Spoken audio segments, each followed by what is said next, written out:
What's up, people? All right, I just got back from a 2.5-week vacation across the country to hit a whole bunch of great sites. We started in Chicago, we went to Mount Rushmore, we went to Yellowstone, Zion National Park, the Grand Canyon, and Colorado.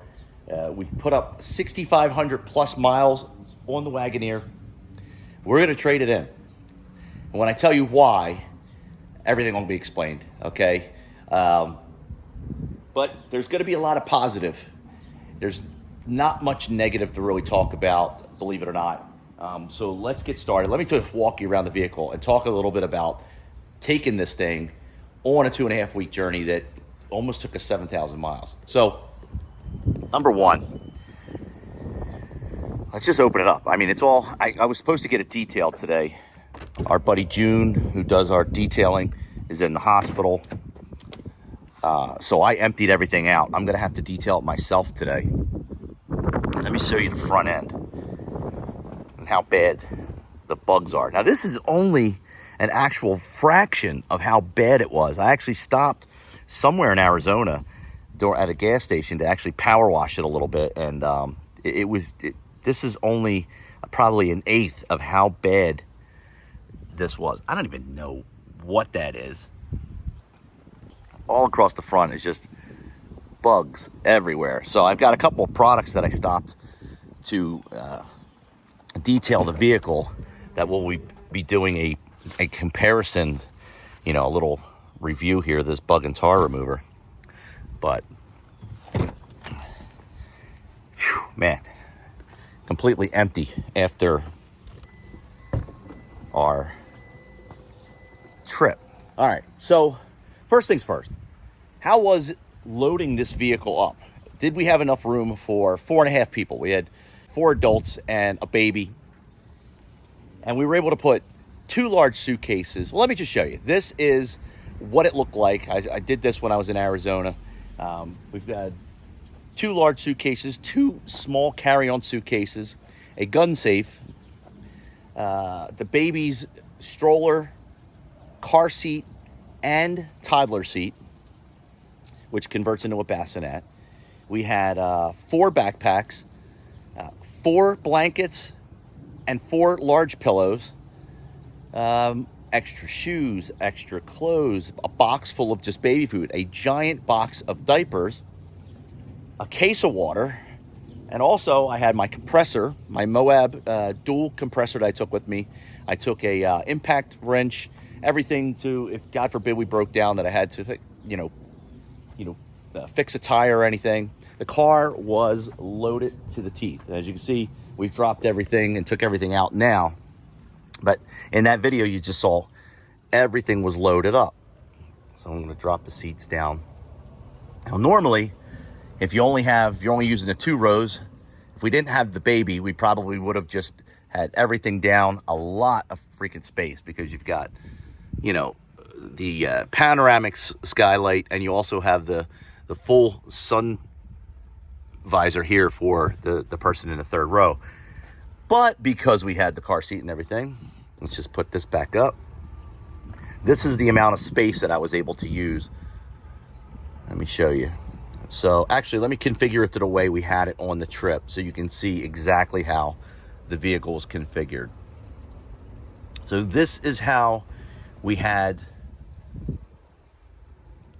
the car was set up just like this. I had this side down because I had to put 2 pieces of luggage here, as you saw, and my one child sat back here with the car seat up front. Underneath here, I had the impact wrench, everything that I needed to fix a tire, along with the things that came with the vehicle.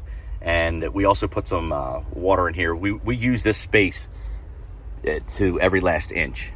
So as far as room goes, this vehicle gets an A+, a 10 out of 10 for able to put everything that we needed for this road trip. I really don't have any complaints as far as how much space we were able to optimize with the Wagoneer. I actually recommend something of this size if you're doing something like this. We saw about 50 to 100 Wagoneers and Grand Wagoneers on our road trip through Yellowstone and Zion. In that part of the world, this thing was everywhere. We don't see a lot of them here on the East Coast, or I haven't seen a lot of them driving around. But in Yellowstone, it was every other car. There were so many people that had these. We also took this vehicle. All right, I'm going to skip ahead here. So for space and for comfort for 4.5 people, 10 for 10, okay? Let's talk about gas mileage, because this thing only takes premium gas. So let me take you over up front and we'll show you. Let's start it up. I'm going to show you what the average was. All right, so here we go. Now, I'm going to talk about this average here in a second, because I think averages and numbers get a little skewed. So it's still over 19. We just got back yesterday, so it's still over 19. It had peaked around 20, and it would drop into the 17s. So as far as driving goes, you're going to be in this range on the highway. 20, you could expect around 20, but don't be shocked if when you start to get into traffic or you start to go on your sightseeing, it's going to be over 17. Like 17 and a half was pretty much what our average was. So gas mileage wasn't bad.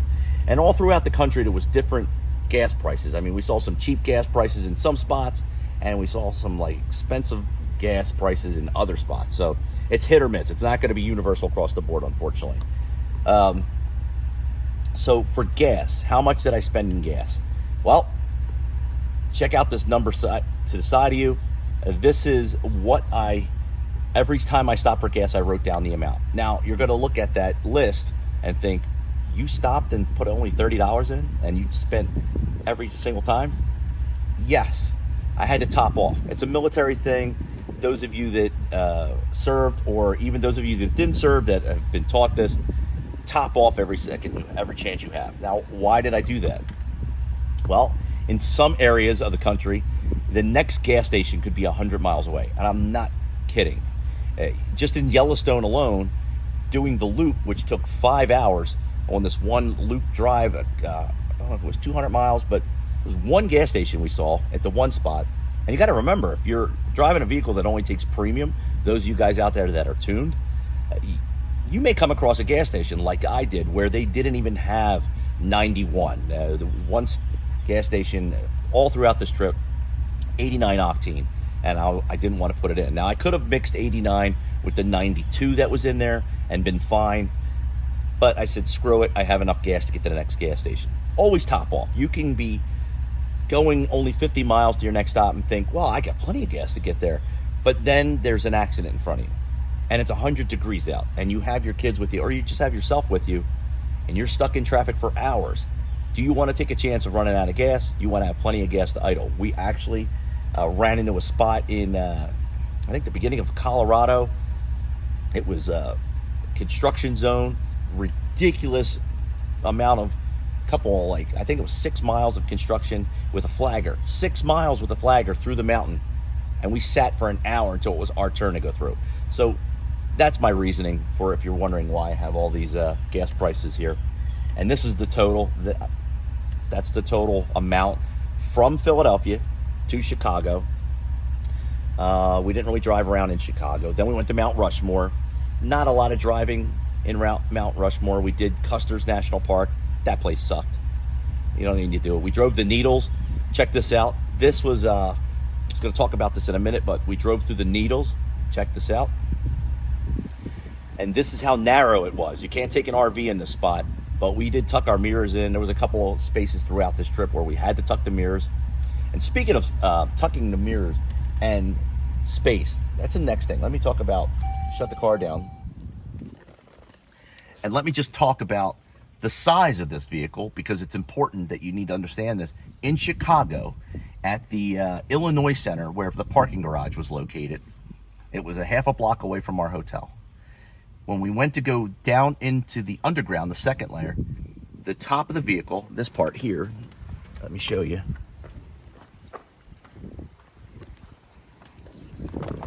Where is it? Right there. That antenna hit the wooden sign. It struck the wooden sign that tells you that the height or whatever. and we were within millimeter of hitting this pipe. So sit back down. When we hit the sign and I heard it, I said, we can't go any further. And this lady walking by said, sir, you can't take this any further because there's a pipe. Your car's going to hit the pipe. The roof of the vehicle is too high. Now, we do have the ability to lower the vehicle. So let me turn it back on and show you. Right there, okay? And don't mind all the dirt and crud. Like I said, I haven't detailed it yet. So normally, I always drive in sport. It gives you a little aerodynamics. But right here, we actually had to lower the vehicle a little bit just to get enough ride height to turn around and get out of the Illinois Center. Well, we didn't get it out completely. We had to get out of the second layer of the bottom. And we ended up going back up to the first level. And that's when I ran into my buddy Abe. Check this out. This picture of me and Abe is one of the attendants there. He saw what we were doing. He saw the struggle. He approached us and said, hey, listen, if you leave your keys with me, I will put your vehicle here, and then I'll put it over into another spot later where you won't get any door dings. I said, no offense. I've had a lot of bad experiences with valets. Those of you that have been watching this channel for a long time already know that. And he said, I'm not a valet. I work here. I work here at the parking at the Illinois Center, and I've been here almost 30 years. I don't want to lose my job. And this other lady came over who works with him and said, listen, we are not with the hotel. We are not valets. We'll take care of the car. And she had 34 years in, wonderful woman. And I said, you know what? Sure. I gave him the keys. He said, you come back in an hour and you could park it and I'll save you a spot. Unfortunately, we were running a little late. And when I got back, he'd already moved it. He said, I'm so sorry. I moved it for you because people were starting to get antsy as to why I was saving a spot with a cone. And I said, no problem. Abe was awesome. We tipped them very, very well. And if you are in Chicago and you need a place to park and you're near the Illinois Center, check out the Illinois Center, look for Abe, and I give you my word, this is the best place with people to park.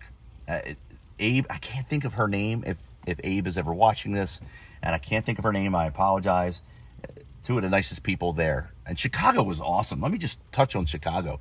I grew up here in Philadelphia thinking Chicago was nothing but like the murder capital of the world. I'm going to be completely honest with you. I didn't have high regards for Chicago. I wanted to visit Chicago because of the Bean and because of the Blues Brothers. Plain and simple, okay? I've always had a fascination with Chicago ever since watching the Blues Brothers. Chicago's beautiful. It's a lot nicer than Philly. It reminded me of Montreal. It's amazing. It's clean. The people are nice. Just everything about it. Stay in the city. Go visit there. You're going to be blown away if you've never been there and you have this ignorant worldview that I had. So I'm glad that worldview is now gone because I plan on going back to Chicago. It was just a wonderful time there. And that's all I'll say about that. Okay, moving on. It's 95 degrees out here, people. I need to crack a Red Bull because that's the smart thing to do when you're dehydrated. No, it isn't. Next. So space-wise and driving through the needles and parking and having some issues with size, it's a trade-off. You've got the size for your comfort, which is a 10 out of 10. Driving, just so easy. I had it on adaptive cruise control the whole way. Literally, I did not have to put my foot on the gas or brake for hundreds of miles. 10 out of 10. The space is a 10 out of 10. I really can't. I mean, I wish that the vehicle had the ability to have like a parking garage mode that was like a low rider. That would be awesome. But other than that, I can't complain about that part.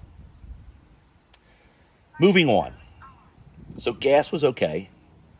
Comfort, awesome. Space, awesome. You're still wondering, why are we trading this thing in? So next, and this is my own fault, I want you guys not to make the same mistake. I want to show you the front end.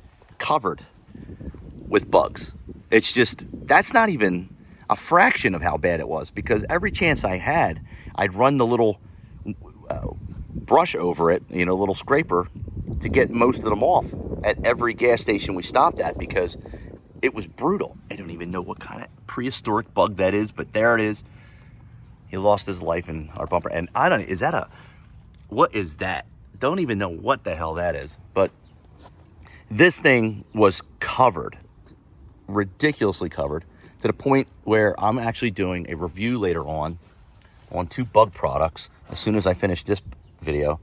This one, Mothers, and this one here, Bug and Tar by Turtle Wax. I'm going to do a side-by-side. I did plan on getting Nexogen, I think it's called, or Nexogen. They didn't have it at AutoZone. Way to go. So that's what we have to do when I pull out the power washer and start scrubbing this thing. Tires. Oh, let's just talk about tires. I was a little worried about these tires because we're on concrete and on asphalt 99% of the time until you get to Yellowstone. So if you're like us and you're looking for an adventure and you're asking for tips from the locals on where to take your vehicle, take it with a grain of salt, because the missus was like, oh my God, the guy at the blah, blah, blah told me to check out this trail named blah, blah, blah. And we're driving down the road and she goes, turn here. It looks like gravel, babe. Yeah, but this is supposed to be scenic. I said, okay. Because I listened to her for the most part. And suddenly I realized it's one way in and it's a 6-mile journey with a drop off on the side.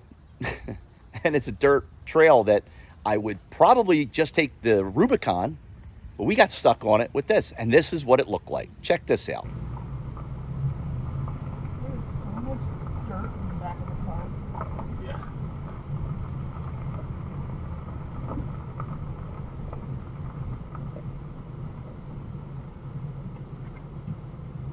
That's right. So technically, we took this vehicle off-roading. Not just in that precarious spot, which the pucker factor, I swear to God, was so high. I could crush coal into diamonds in my butthole. That's how bad the pucker factor was when we took this drive with the Wagoneer. You got to remember, it's loaded up. I've got my children in the car. We've got the baby, and we're stuck going one way. So please be careful when you choose a route in Yellowstone or even in the Zion area, because it wasn't the first time. Another thing I noticed out there in the Midwest and in the mountains, they don't really give a shit about guardrails. There are no guardrails like anywhere. It's kind of like their natural selection type thing. Like, well, if they can't drive and they fall off the cliff, more food and water for the rest of us. Didn't really see any guardrails out there in a lot of spots. So be very careful. But yes, we took this off-roading on many, many dirt and gravel trails without any incidents or any issues. It handled very well.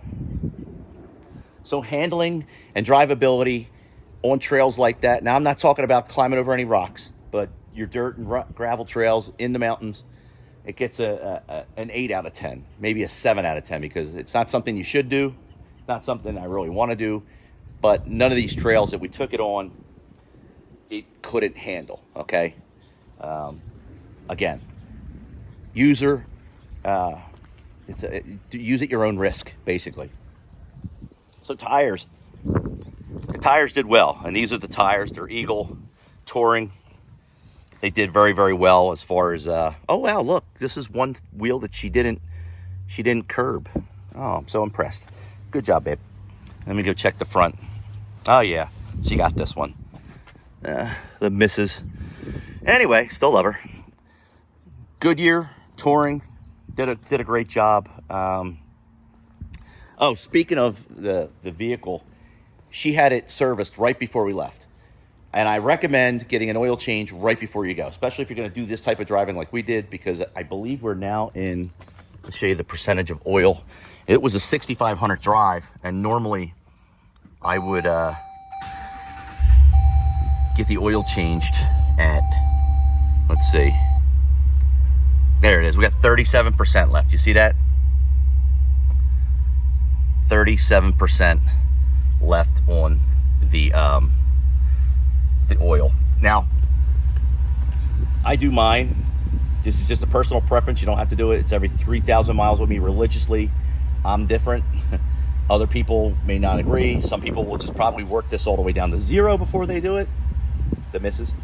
But me personally, every 3,000, 5,000 max to get it done. So yeah, this is due in for service, and not just for the oil change. Now we got to talk about the negative parts about this vehicle. Okay, so let's talk about the Uconnect.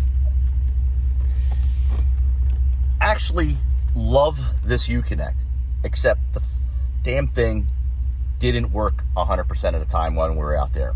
For some reason, the navigation feature that links that screen, let me show you over here. Oh, hold on, map display. Okay, so you get your map navigation here. You get it in a heads-up display. I don't know if you can see that right. Let me see if I can zoom in. Yeah, right there, it's blinking because it's not synced very well with the LEDs. Hold on 1 second. Okay. And then you also have a display over here that you can turn on. Let's show you if I can turn this on here. Okay. And then you can't see it from this angle to distract the driver, but you can see it over here. You can actually put the map on it over there. This, for some reason, the GPS, let me shut her off. The GPS just did not work, just stopped working. And it would give us a gray icon. It's supposed to be blue. When it's gray, it's not getting any reception, or it's just disconnected. And it told us actually to service this when we got back. So as far as the Uconnect goes, and this is all Jeeps and this is Chrysler across the board, and Uconnect sucks. There have been more glitches with my vehicles and Uconnect than I would ever love to talk about. I don't understand why they can't get this shit correct. Like, what is going on? Fix your software. It's buggy.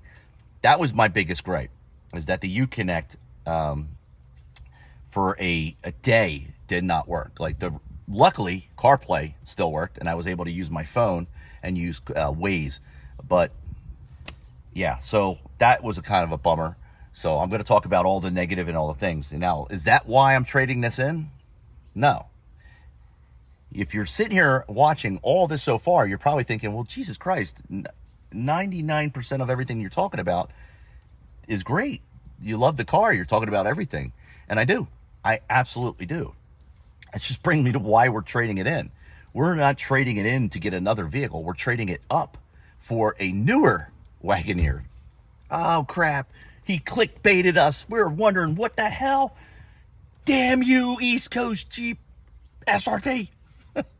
I didn't clickbait you. It's the damn truth. We want to trade this in. We started looking into trading up for 2024. Why do we want to trade it in? If this is such a wonderful vehicle and there's nothing wrong with it, I mean, because the next car is going to have Uconnect issues. Well, I'll tell you why. In the 2024 Wagoneer, you get an extra foot of space here. Okay, it's a little wider as far as their specs go. I don't know the exact width of the vehicle, but space, an extra foot is awesome. So not only do you get the third row and the 8 seats, or you could go with the captain chairs, you get another foot of space for luggage. That's one of the reasons why we wanted to trade it in. But we love this damn thing so much that we wanted all the bells and whistles. The 2024 also has like an AI. It's almost like a Tesla. It drives itself. It parks itself like the Trackhawk, but it also has the ability to steer. Not just adaptive cruise control. It has like a little built-in AI from what the video we watched, and it's able to drive itself a little bit on the highway, which is freaking perfect when you are driving this thing hundreds of miles, thousands of miles across country. So yes, look for this to be traded in the coming months, probably within the year. We've got a lot of other things to do with the house, as far as we got to get our deck torn down and put a new deck in. But this car will be going, and it will be for another one. That's why the title is, why we're getting rid of it. Not because there's anything wrong or that we hate it. It's because we love it so much. We want the bigger one, believe it or not. Even with all of our parking issues, we want a bigger vehicle. Now we should just get an RV and say screw it. But this thing is so comfortable during the day for work and driving back and forth for the missus. It would be great to have it for both. It would be great to have, a car, luxury car for back and forth. And it is a luxury car. It's just, they did a really great job with this thing. Now, of course, we've had some issues, warranty issues, and people were like, wow, that's because you never get the first one. Or some people say it's a Jeep. So tired of brand homers out there. Listen, Scooter, every single car, no matter what you like, is going to have issues. Every single brand is going to have warranty issues. That's why you have a warranty with everyone. So, Scooter, before you tell me it's a Jeep or it's this and then whatever your freaking potato head is trying to explain to me, I don't want to hear it. I don't care, because I've had so many different brands. I've had, I think, almost every major American brand. I've had Chevy, I've had Ford, Dodge, Jeeps. Every single one has had issues. I've never had a car, I don't think, that I can recall that I was like, man, this thing just drives. Works. Nothing on it ever went wrong. Maybe I have. Can't recall. That's because of age. But don't worry about that type of stuff, okay? If you're getting a vehicle, get it because you love the vehicle. Get it because it fits your needs. And if an issue arises, go, wow, you know what? It's a good thing I have a warranty. So that's why we're trading it in. We're trading it in for the bigger version. This thing is big. It's just not big enough. We need a little bit more space. We do like the other features because this is a level 3 Wagoneer. It's not the Grand. So it came with the 5.7 engine. The Grands have the 6.4. And not that I would ever want a 6.4 again because of the SRT. 6.4s are trash in my opinion. But yes, to go with the larger, longer, with the AI enhanced adaptive cruise control or whatever they call it. I'll have a link down in the description. You can check out what I'm talking about. Yeah, I think that's pretty much what we want to do, because this thing is just an incredible vehicle to drive. It was the best time. And if you stick around to the end, I'll show you some crazy clips. Not just us going down that dirt trail, but they had running through Kansas trying to get away from a storm that was like tornado type storm at 90 miles an hour, trying to beat this storm. The amount of lightning strikes we saw were just incredible. I just never seen that many in one spot for 100 miles, and it just never stopped. It just never stopped. Yeah, I'll have some clips of the trip here at the very end if you want to check them out.